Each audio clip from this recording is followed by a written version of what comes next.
depend on businesses that can operate across borders.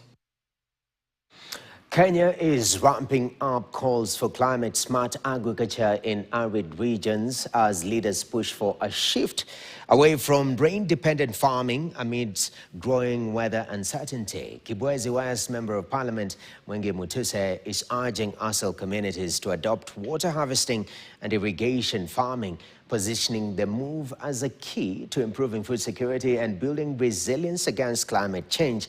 The appeal comes as new community programs roll out to support vulnerable households and drive sustainable agricultural productivity in drought-prone areas. Now we are moving away from rain-fed agriculture. Mambo ya kutegemea mvua ndio tuweze kufanya ukulima imeonyesha kwamba it is not sustainable. Haiwezekani sasa tuendelee kutegemea mvua ndio tuweze kufanya kilimo peke yake. Wakati tumepitisha the National Infrastructure Fund, ni tukiuza a government parastatal, hiyo pesa inawekwa hapo, inajenga ingine dams kubwa ndio tuweze kufanya ukulima kama vile wanafanya Egypt, kama vile wanafanya Israel.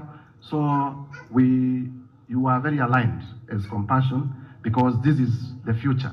The future is moving away from rain-fed agriculture to harvesting water in a sustainable way, ndio watu waweze kusonga mbele. Cotton stakeholders have intensified